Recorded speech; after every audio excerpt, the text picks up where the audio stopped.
ahead with the next panel session. I would like to invite Revati again.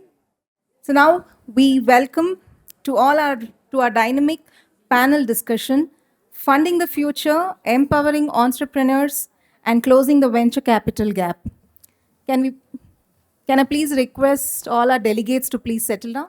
Access to capital remains one of the most defining challenges for entrepreneurs. Today, we are joined by leaders who are not only shaping the investment ecosystem, but also empowering founders to thrive and scale. It's my privilege to introduce the distinguished experts who will drive this conversation today. It's a pleasure to introduce someone who brings great value to this session. Ms. Ritu Sharma, Executive Director from TIE Bangalore, an influential leader with rich experience across technology, media, and digital innovation. Ms. Ritu plays a key role in mentoring and enabling startup founders at TIE Bangalore. We warmly welcome Ms. Ritu Sharma. Thank you so much for joining us today, ma'am. Our next panelist is Mr. Vinod, a strategic thinker known for guiding entrepreneurs through growth and funding readiness. Mr. Vinod represents Seventh Sense, an organization focused on unlocking entrepreneurial potential with deep market insights. Thank you for joining us, Mr. Vinod. It gives me great pleasure to introduce our next panelist, Mr. Manohar from VDMA, India. A respected industry leader, Mr. Manohar serves as Regional Head South at VDMA India, fostering global industry collaborations and supporting MSMEs in their growth journey. Today, he joins us not only as a panelist, but also as the moderator guiding this powerful conversation. Can we have Mr. Manohar, sir? You all know what we are talking about. Women-led businesses or women-majority businesses are not getting the funding that they are rightfully due. Right? They don't get the opportunities. They don't get the funds. They don't get the chances to be in front of people who matter, people who need to see them, see their businesses, hear them out. So, from TIE Bangalore's perspective, and from your experience as a woman, as an investor, as an entrepreneur, what do you feel is the reality at present? Let us set the context for people who might not be experiencing this problem, who might not know the scale that of the problem that we have. Why is this even a topic for discussion right now? Hi, good afternoon, or rather, good evening, everyone.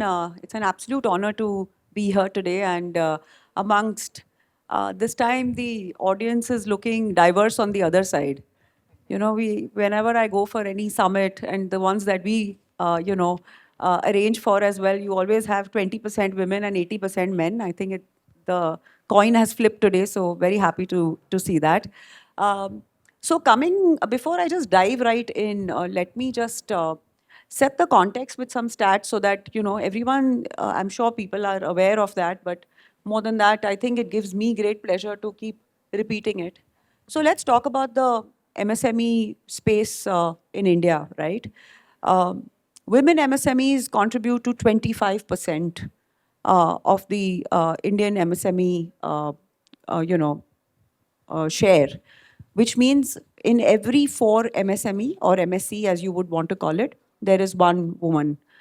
And if you look at the credit access gap, it's 35%. Cut 2, I come to entrepreneurship, in something which we at TIE are very passionate about, but I talk with immense confidence for MSMEs as well, because now TIE is not just bridging the gap for entrepreneurs, it's also bridging the gap for MSEs. But in the women entrepreneurial ecosystem, women-led startups in India are 7,000. Access to capital is about 4 to 5% as of last year. Technically, if you look at the entrepreneurial ecosystem, globally, last year's capital, or rather investments that were made to women-led startups were only 2%. India was flipping between 4 and 5, right? 7,000 women-led startups means 7.5% of the entire, a lakh over startups that are, registered under DPIIT. So having said that, look at the stats, they're talking for themselves. Why are firstly women entrepreneurs or women MSE entrepreneurs treated as a minority, right? So let's look at what are the three important things, according to me, I feel, which are really, really important. Number one, women are not, women entrepreneurship is not a niche anymore. They are driving the entire, if it's 1:4 mapping, they are actually driving the business. Okay, why are people not investing in, why is there still a gap is the question.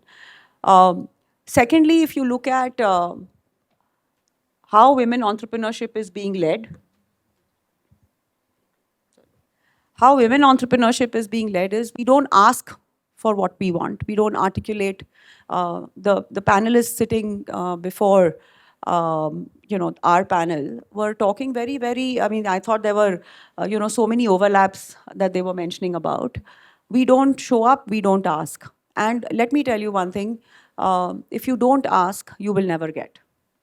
Even if there are women sitting in the panel, or rather, if you're sitting in front of women investors and asking for what you need, but you're not confident, you will not get.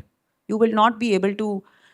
Having said that, women startups are all showing profitability. Even the MSMEs that are, if you look at the stats which are there in terms of they are profitable, women are leading in terms of innovation.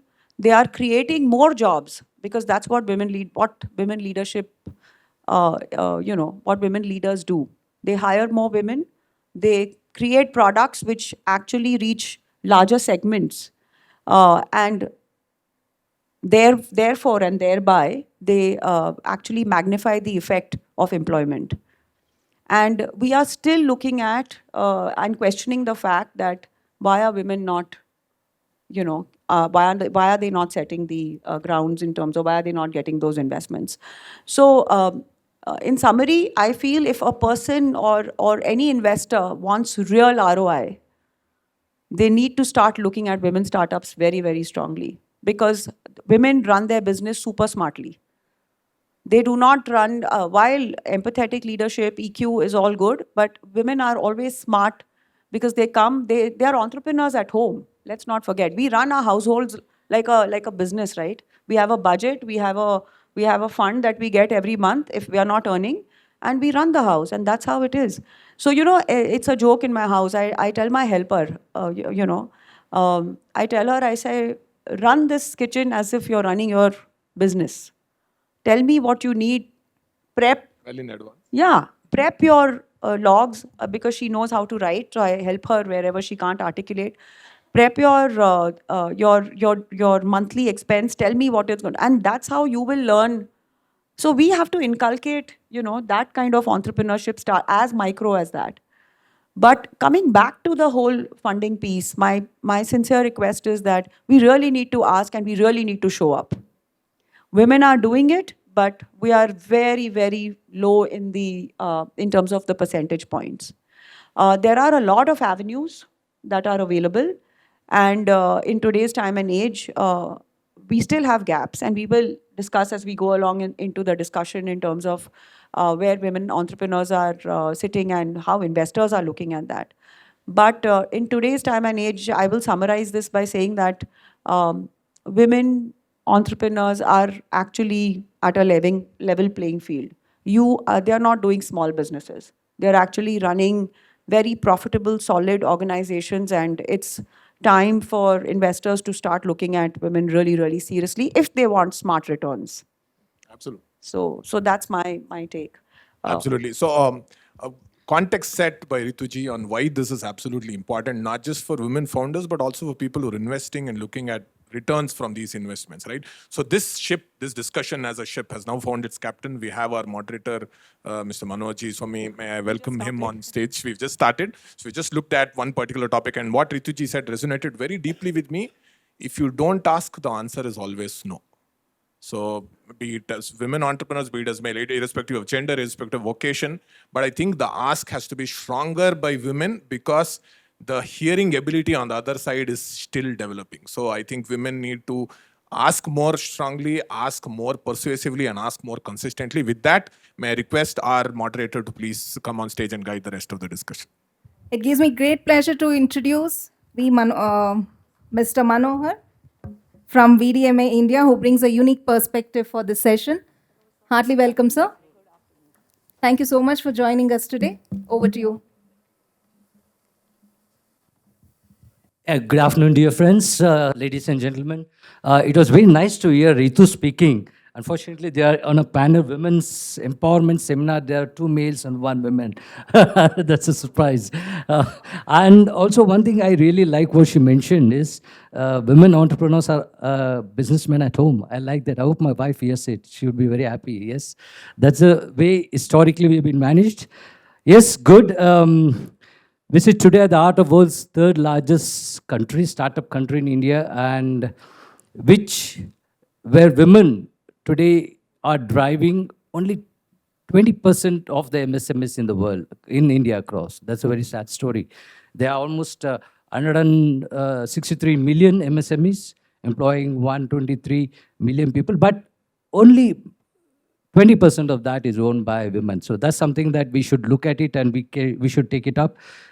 As per some statistics across, which I just thought should share it along with you, McKinsey Global Institute estimates that India could boost its GDP by 700 billion by bringing 68 more million more women into India's workforce by 2025. So that was something which we thought, and also we also know that the labor force participation rate has been dropping by women. It was almost very high at around 30 plus and percentage plus. Now it's dropping lows to 27% now.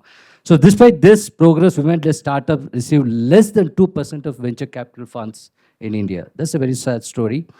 Numerous studies shows, and we just heard from Ritu just now, that women often outperform on return on investment, sustainability, and governance. Most of the women-led startups do extremely well in India. I think we know a lot of, especially the software companies, ITES companies are held by women, and they're led very well in terms of process, businesses, practices, especially on the human relations side. Challenges we face, most of the women entrepreneurs face today is collateral challenges like mostly on the credit-based financing. It's a challenge for us. Now, how women access credit is something that they need to look at it. Today everything asked by collaterals and this and that. So that's where the challenge lies, and how women can access credit is something that today Indian finance ecosystem has to look at it. Today's discussion, we have the eminent panel. It's all introduction has been done. So we move forward. I've been given questions across by the organizers. Let me pick it out. Yeah, I think we should start with women and the women empowerment place. Despite women-led startups, Ritu, this is for you. First question is finished, okay? Yeah. So let's look at the second question too. We know access to networks is often cited as a bigger barrier than access to capital. How can the ecosystem create more inclusive investor entrepreneur networks for women? See, the old boys club, right, is true everywhere, especially so in investing, right? We've sought funding, we've invested in quite a few, but I think the group of men who look at other men to discuss, to partner with, to invest in, to get funds from is really strong. So I think, firstly, that needs to be, if not broken, at least bent first. I think that's the first step, right? We have to look at LPs and VCs doing some disaggregated reporting. So it can't just be we've invested this much, we've invested here. We need to know how have they invested and where have they invested? Have they invested in women-focused organizations? Have they invested in women-only founding-led teams? So this kind of reporting, when is asked of these LPs and VCs, at least that allows a more, like what Ritu was mentioning, right? It's a level playing ground. You have to make the ground level. No one is asking for any favoritism. No one is asking for special treatment. It's just that the ground has to be leveled for everyone to play a fair game. I think so. That is something that I expect LPs and VCs to look at. I think even for venture capitalists, right? I think some of these organizations need to incentivize their investments in women-led startups, because as Ritu was mentioning, it's also about returns, but I also look at another perspective, right? The number of scams that's ongoing, those are ongoing in the startup world. The number of women-led founding teams that are embroiled in these scams are proportionately much lower, right? So, and as an investor, we also look at how much return I get on my money, but we also look at how safe is my money invested in these companies. So that's also something that I think needs to be looked at. A key factor that I see, which is often overlooked, especially from the government side, is the government grants and the government processes and the funding that comes in from the government, and how women can explore. And I think AWACE does a wonderful job of it, and AWACE and associated organizations. And I think we need to encourage more such organizations so that these schemes and the means to explore the funding through these schemes is also kind of more well known and well implemented. I think it's good that you mentioned how VCs and what do they look at and what are the parameters they look at when they starting looking at their money, how it's being deployed across.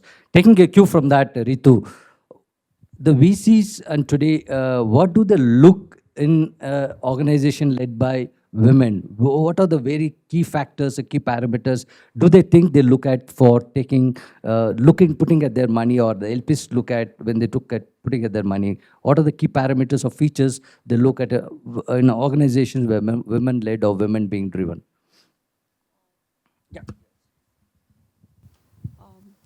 I think that's a very short-ended question, because the answer and the perception that, so if you look at how women entrepreneurs get funded, the idea, there are just very few things which are, but I will talk a little bit on the network side of things, which is very important. On the women entrepreneurial piece, when you look at investors, uh, listening into pitches, either the idea has to be like completely, let's say if now we're talking about, let's say, AI. So it's, okay, what are you doing in the agentic AI space? So if there's something novel that is coming, so it's not considered as, okay, she's a women entrepreneur and what does she bring to the table? It's about, okay, what's your idea? What's your book? What are your books looking like? How is it going to, what's the ROI that I'm going to get? And how is it, what is your ask and what is your valuation? It is like these are these typical 5-6 questions which every entrepreneur is asked, and so is a women entrepreneur. Um, however, I feel women reaching to that VC stage is only like, it's Very less than challenging. 1%. Okay. And let me tell you one thing, because you spoke about the ROI piece. Women exits have been, in terms of ROI, have been roughly, on an average, 24% return has been given Oh, that's for phenomenal. women-led startups for at the exit stage. And I'm talking about Series A and B, which is a lot.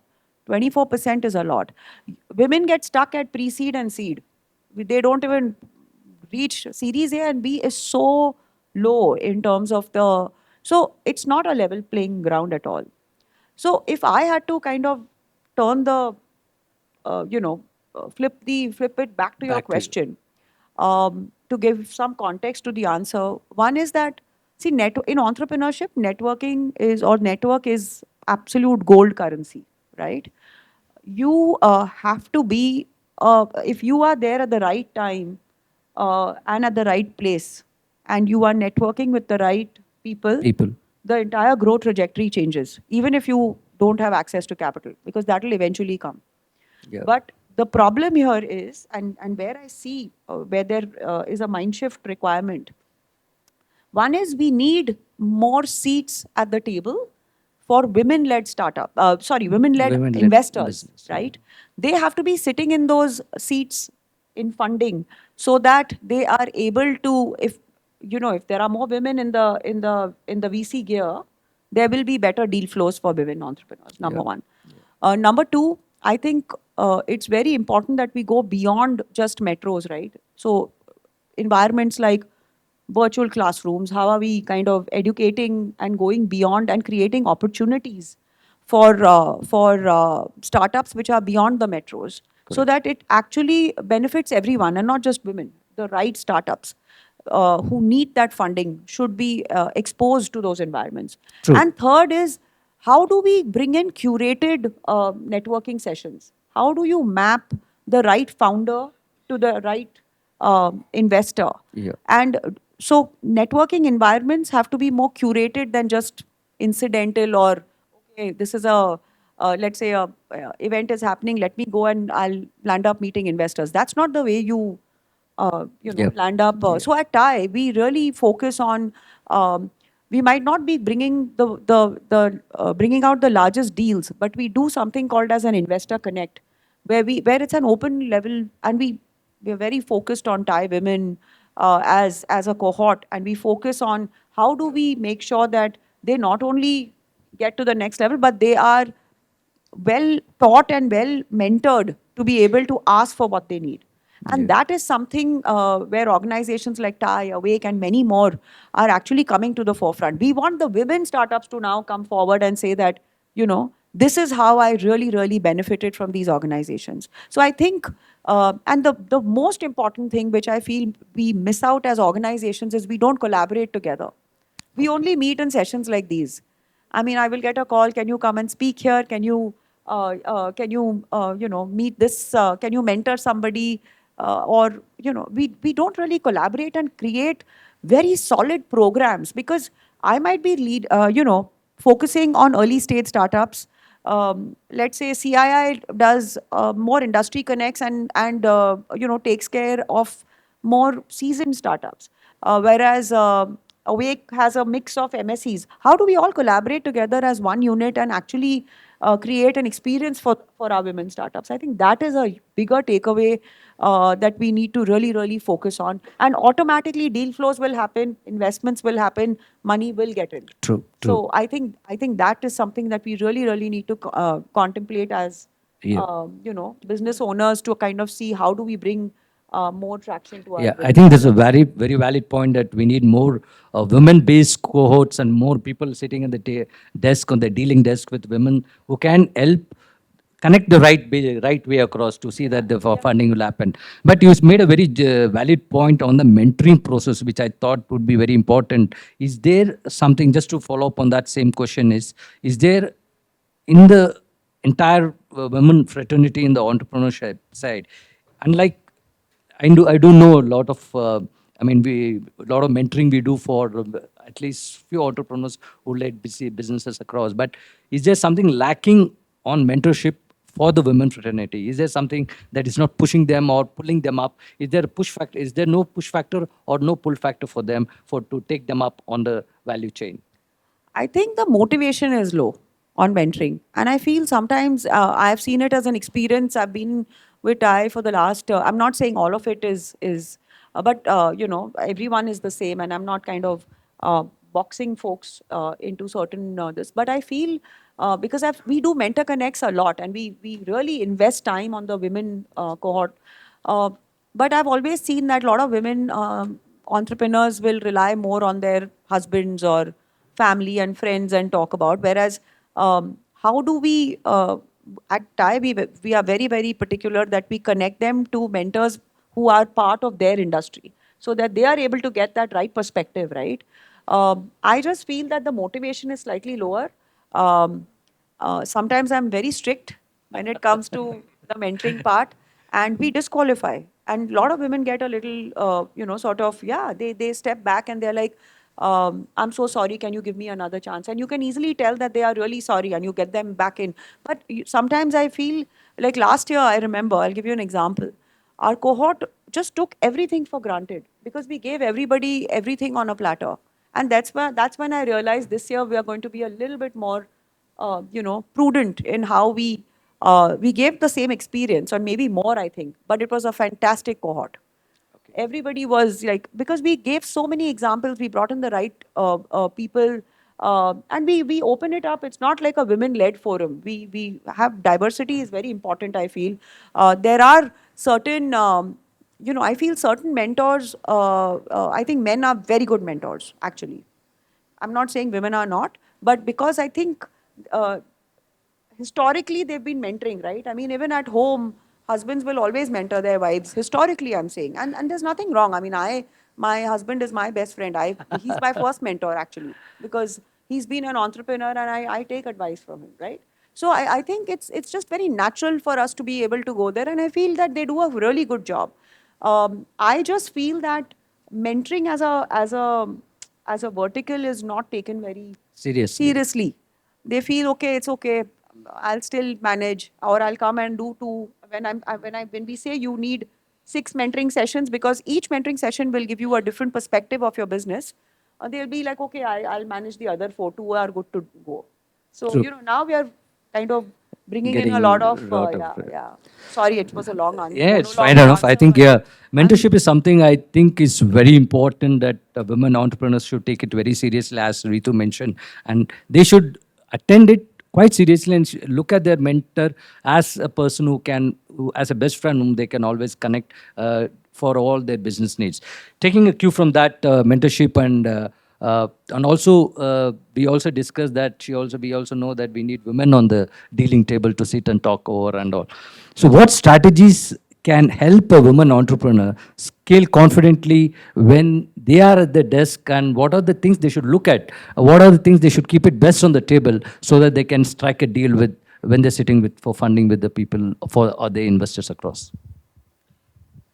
Most of the times, I think when you come in, right, it's like when you are looking at a job, you prep all the while for your written test, but you don't prep for the interview. And you go there, you do all of it, and then you mess up the interview.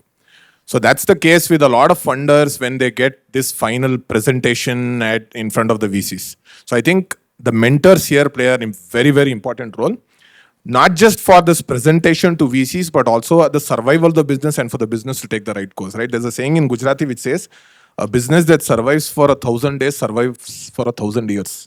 And that's very true, especially in the first 2-3 years where there are a lot of pulls, you're not really sure of the strategy, you're pivoting, you don't know about hires, funding is a problem, and there are a whole lot of questions asked from family and friends. So a mentor there is absolutely essential, right? So the mentor plays 2 or 3 key factors, according to me: builds confidence, guides, and also acts as a sounding board for what would happen when they're presenting. And these are sessions you don't get a second chance in many places, right? I would also suggest that, just going a step back, when women founders and women philanthropists, right, they should have that onus and that responsibility. Many of them do, but to take that extra step to guide women only cohorts or women entrepreneurs a little bit more than they would right now. When we do these sessions in colleges to look at who are aspiring entrepreneurs, etc., the number of women entrepreneurs or aspiring entrepreneurs are lower because they don't see enough success stories or they don't see enough people that they connect to who are like me. So they sometimes feel that, okay, this is probably only for the boys and only for the men. So we need to nip that problem there rather than when the woman is in her mid-30s when she's trying out. So I think these problems in the boardroom have its genesis in all of these aspects. I also suggest, I don't think I can suggest, but I also request women to look beyond VC funding all the time, right? Government grants is one, but also revenue-based financing. Absolutely. It could be non-dilutive capital.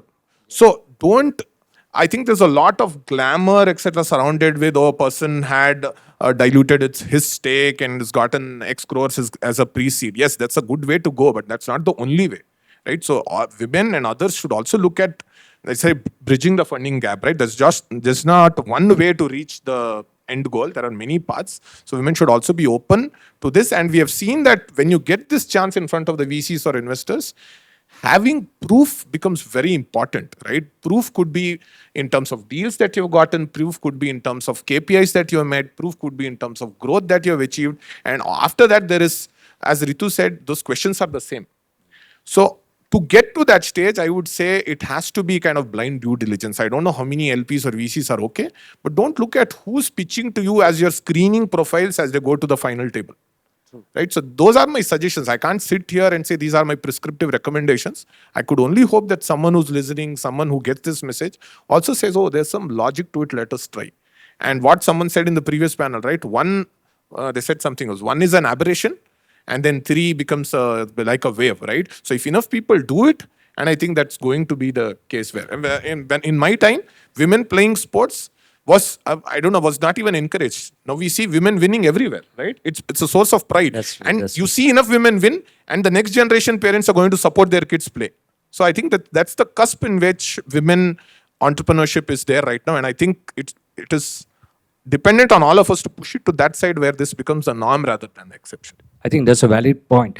And one point you really mentioned is the women should not look only at the glamorous VC cycle where they feel that, yeah, this is where. But yes, the term sheets help them a lot to learn and gain knowledge. But yes, that should not be the way. And you also mentioned there are a lot of government policies today that help the women entrepreneurs go. So to take it forward, do you think, I also know that this Niti Aayog also has got a lot of policies for the women to take them, to guide them and all.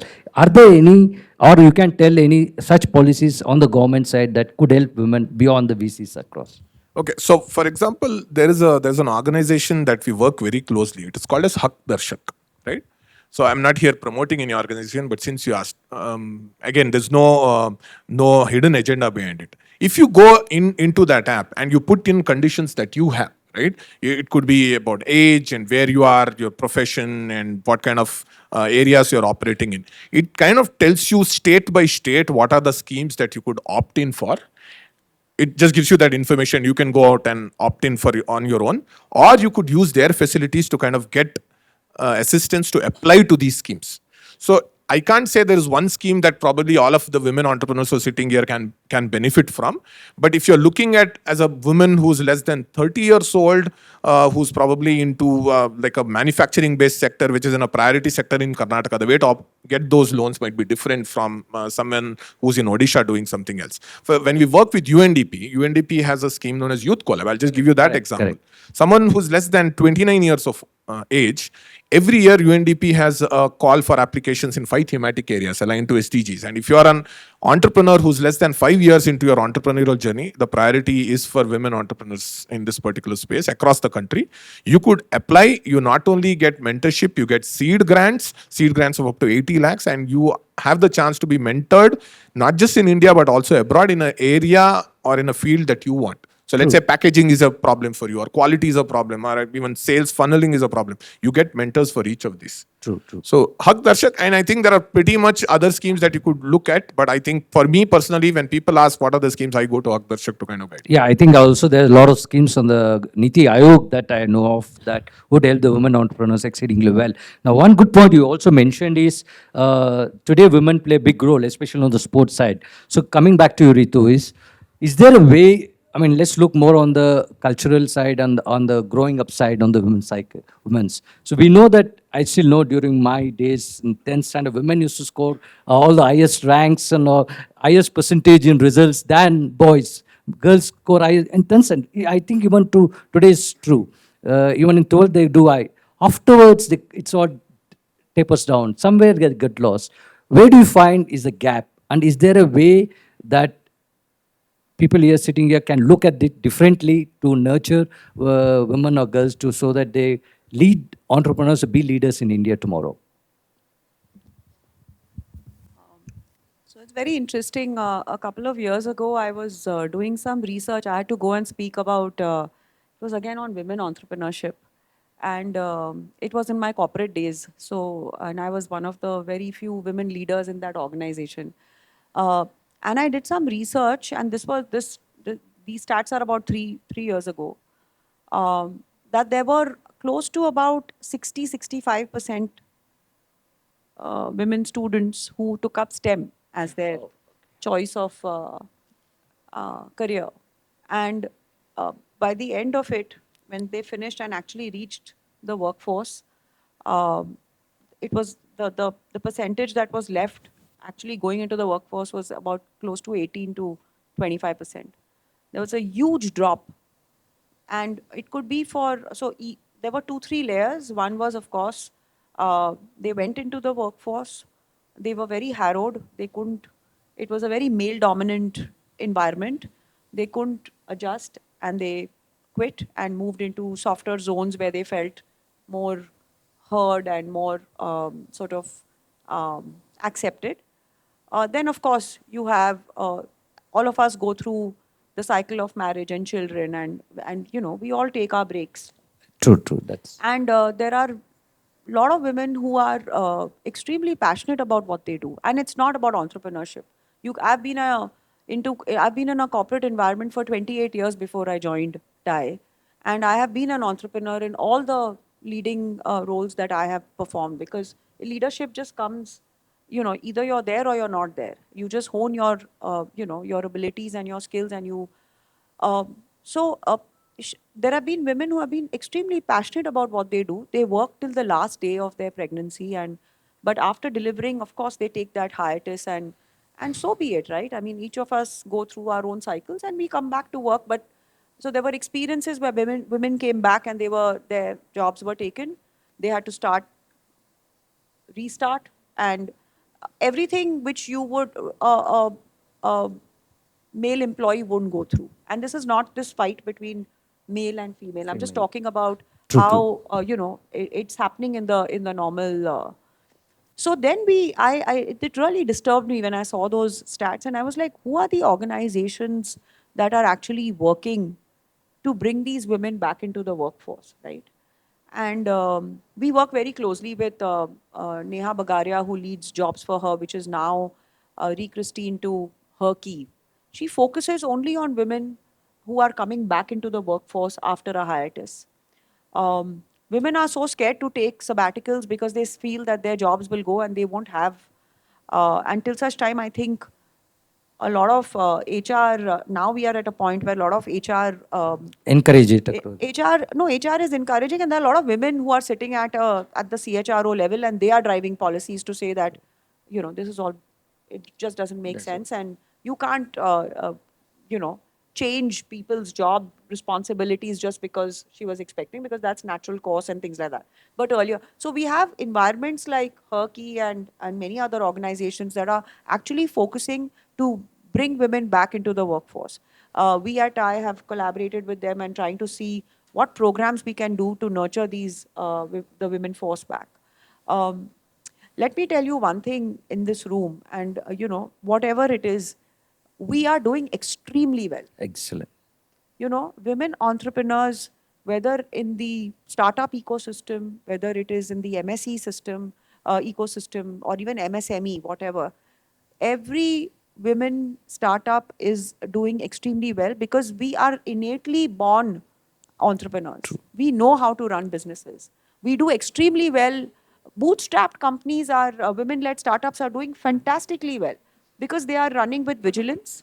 They know how to, you know, and they are still creating jobs. They are still innovating.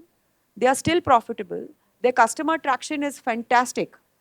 Their, you know, payment returns is amazing. I mean, if you look at their track records, because we're just born with that vigilance of being, you know, our narrative has True, never true. been, you know, being scamsters, and you won't see women startups, oh, she just ran off with our money or something like that. You never hear stories like that, right?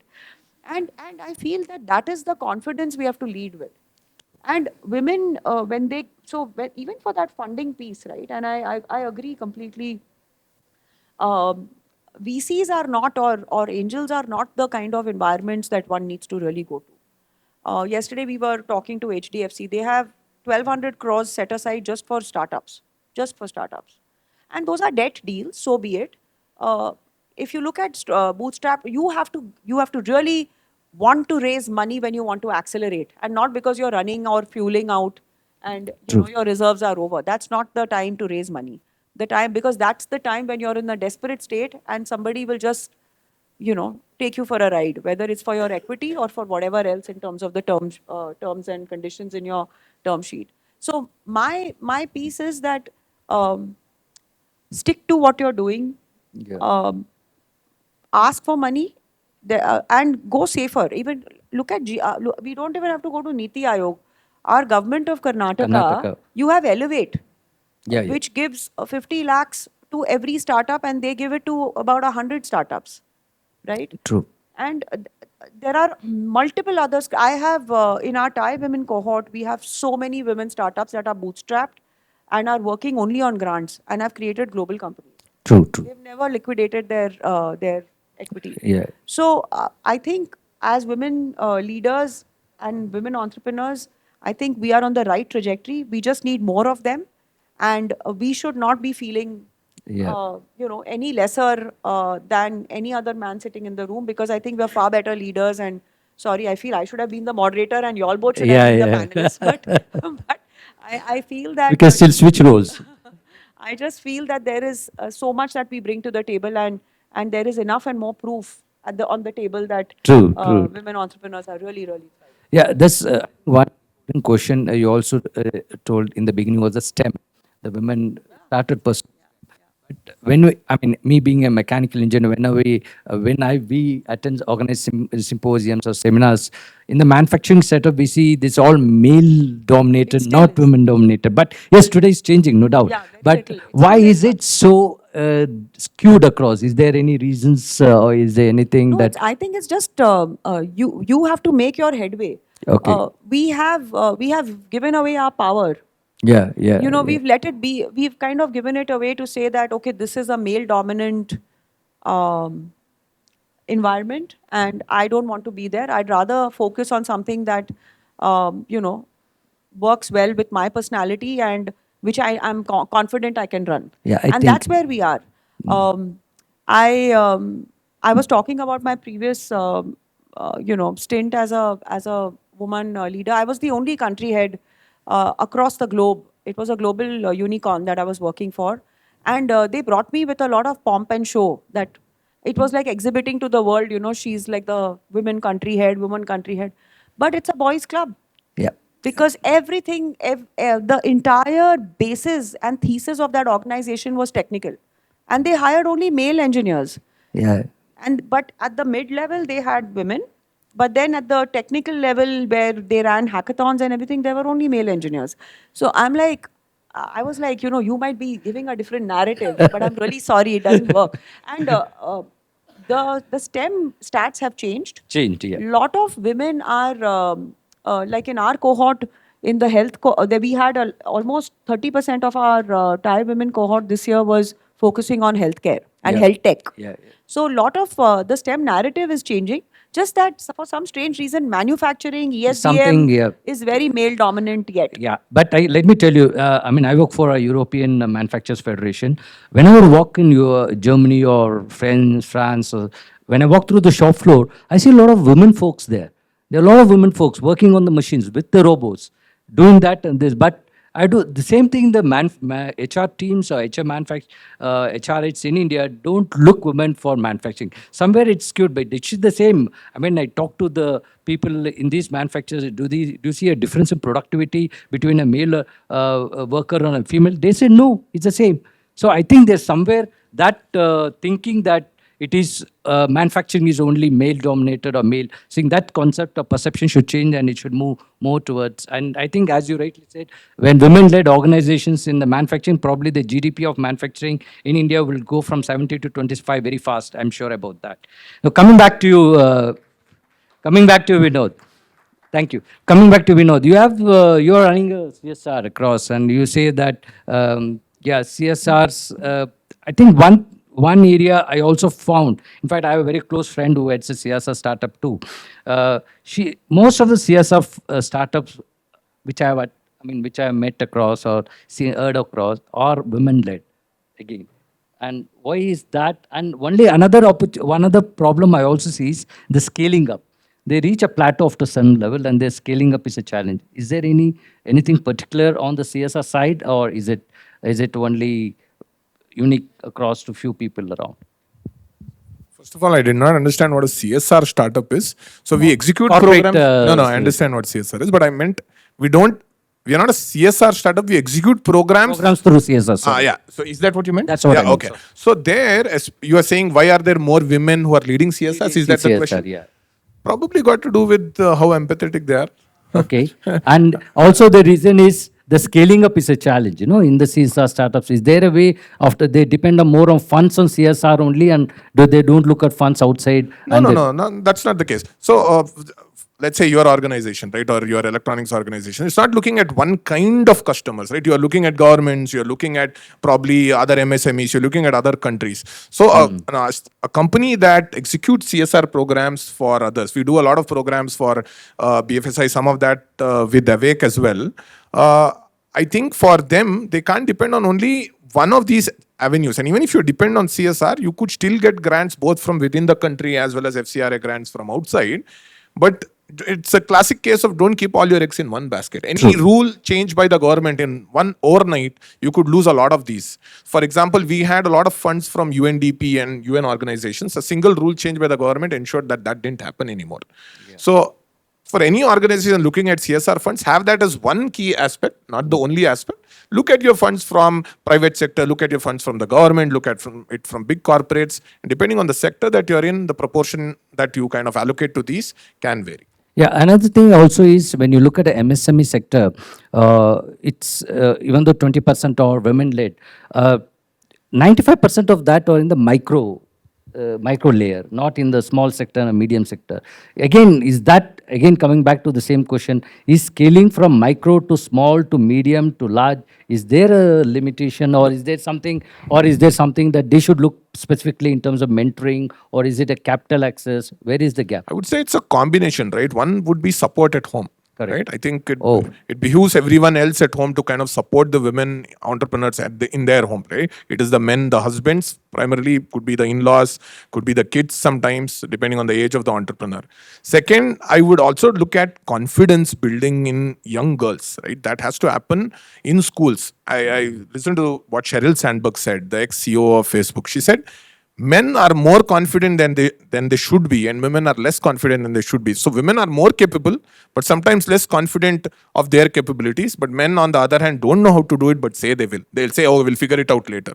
So I think much more needed in entrepreneurship also to kind of say, okay, these are uncertain problems, we'll get it figured out. But you can't change someone's thinking overnight. You kind of have to groom the young girl from the time they are in school and at home also. But I see a lot of that change. But even in schools and colleges, if that happens, attitude change in the woman, she's confident, and then she's going to conquer the world. Support at home, and then what we've discussed, bridging the funding gap. I think those three levers. Those three can things propel across. Just continue on the same point on, last across. Scaling is, how do you, we talked about this on the MSME side across. Where do you think the women entrepreneurs can, what do you think, what are your views on scaling them up across from your experience? I didn't understand the question. The scaling of women entrepreneurs from the micro level to small level to medium level across. But I think those definitions are more government-led, right? I mean, they are more turnover-led, and in terms of how do you scale from micro to small. Okay. Those are all just figures in terms of.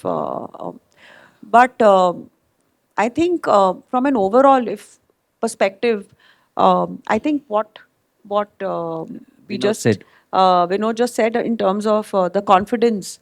I think we are far ahead of our time, or rather far ahead of. In terms of confidence, we fall short. But I think in terms of execution, the kind of execution we can perform, I think is way ahead. I am not very convinced with your question, but scaling is all in our head, right? It's scaling is all about numbers. But I think if you are confident about the product or the service that you run with for your organization, and if you are confident on, and you know, because you yourself know how best to scale and to take it to the next level, you have to start small, have your milestones which you decide which are doable. We're not boiling the ocean, in one go. And I think it's extremely important, set your milestones which are realistic, but at the same time, do not be unambitious, as I would say it. Be ambitious with your goals, be at the same time put in as much as required to get you to the next level, and automatically I think all your performance will show of its own, and there will be all external drivers will be there to kind of support you and take you forward. That's something which Thank you. I think let's close it up with one rapid fire question to each of you all. To you across, if the financing women entrepreneurs was a Bollywood blockbuster, which film would it be like?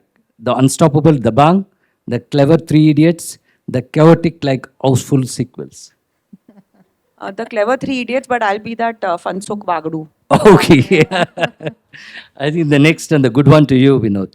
Which Bollywood star would you identify closest to the stock markets in India? Ranveer Singh, agile, brash and very volatile. The big B, Amitabh Bachchan, reliable and solid. Amir Khan, intense and complex.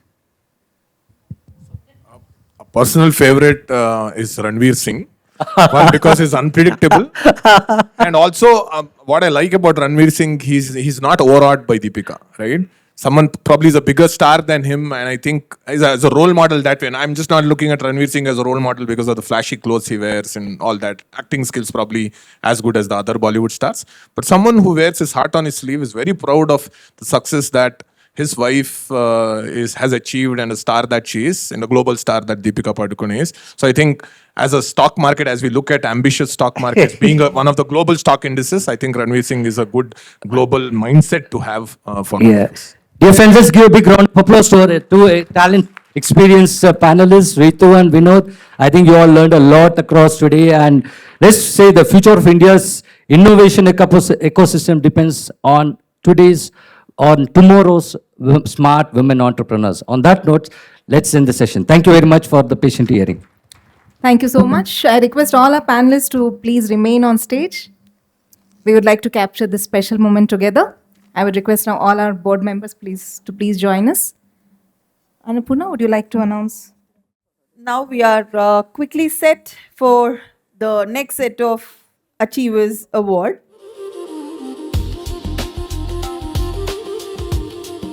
I would like to call on stage Nimisha Chatterjee. Nimisha Chatterjee for Women Excellence Award. Crowd, let's have a huge round of applause, please.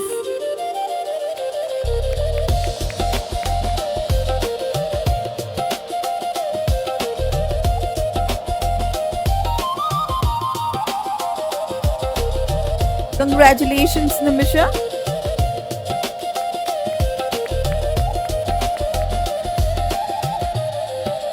Next, I would like to call on stage Maheshwari Satyananda, the Women Excellence Award.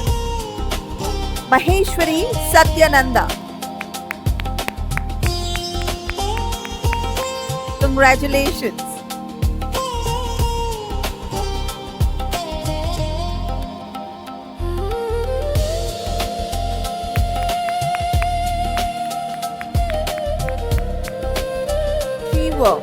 Chintamani Gundappa Padma. I would like to call on stage. Please. Congratulations.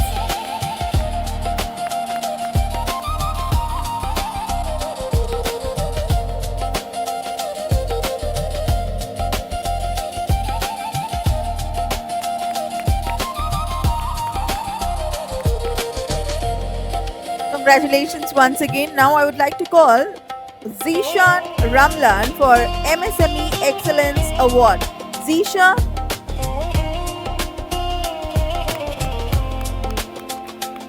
Here he comes.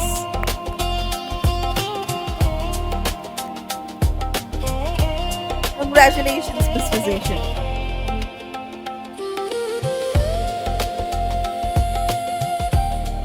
The next achiever, Dr. Lakshmi Jagannathan, Women Excellence Award. Dr. Lakshmi Jagannathan, please come on stage.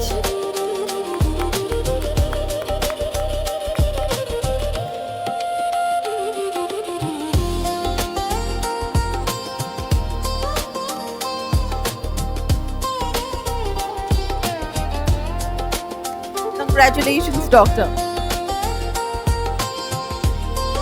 The next award is for Subhashini Ghantoji, the Women Excellence Award for Subhashini Ghantoji. Congratulations.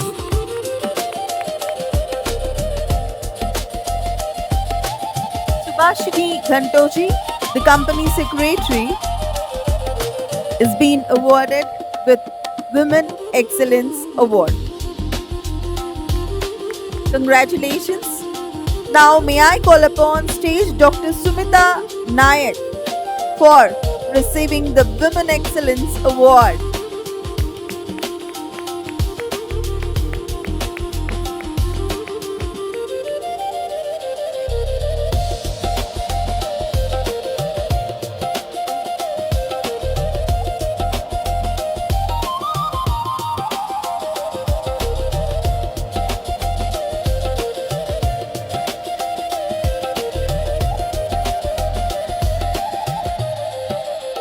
Congratulations.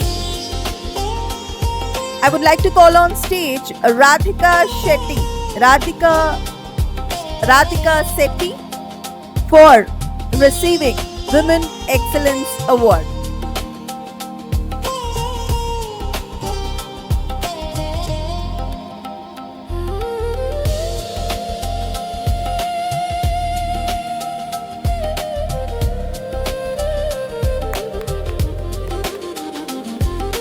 Now, I would like to call upon stage Anusha Girish to receive Women Excellence Award. Anusha Girish.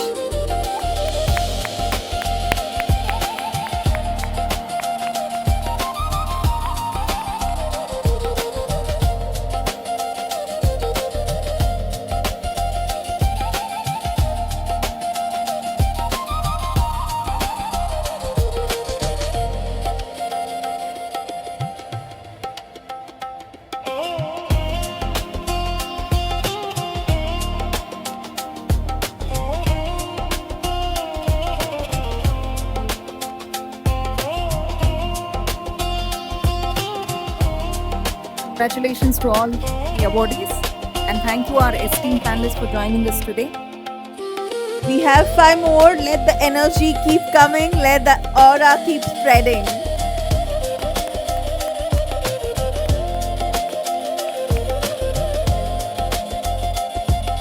Congratulations.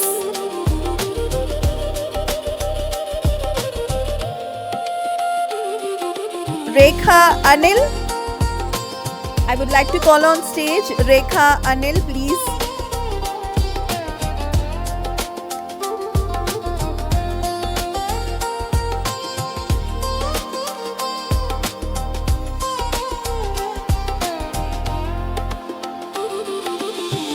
Rekha Anil. Congratulations.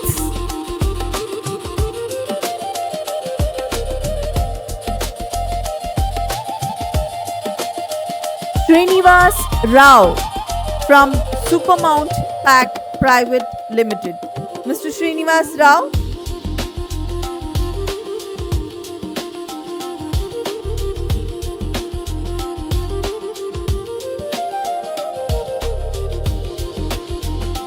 Yeah. On behalf of Mr. Srinivas, Mrs. Srinivas is receiving the award. Congratulations.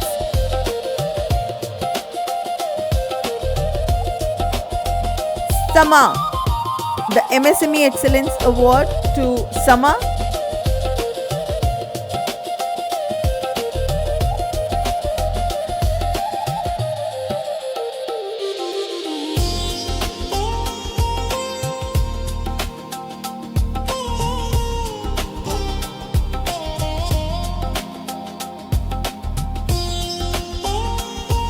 Congratulations, Sama. And the next award winner is Gauri Rajesh. Gauri Rajesh. We request you to please come on stage. Congratulations.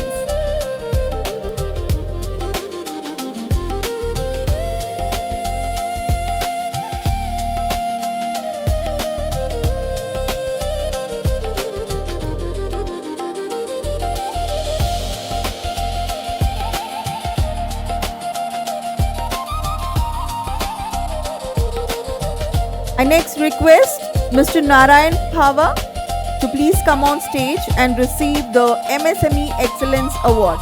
Mr. Narayan Phava. Yes, sir. Please.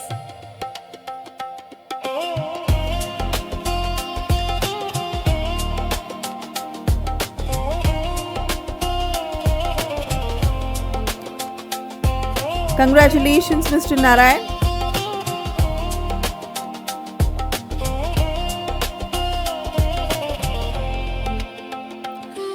Now, I would like to call upon stage Saubhagya Lakshmi H, the President of Arunodaya Group of Institution.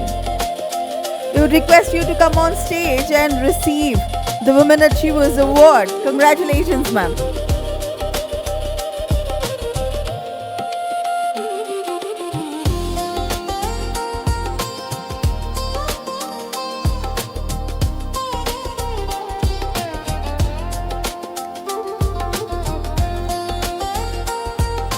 We congratulate all the achievers and the award winners, whoever has received. A very, very, very happy congratulations to you, and keep excelling, keep getting more feathers on your cap. Congratulations, ma'am.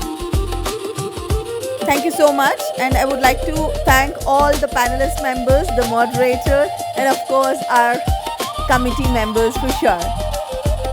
We would request you to accept a small token of love and gratitude from our end.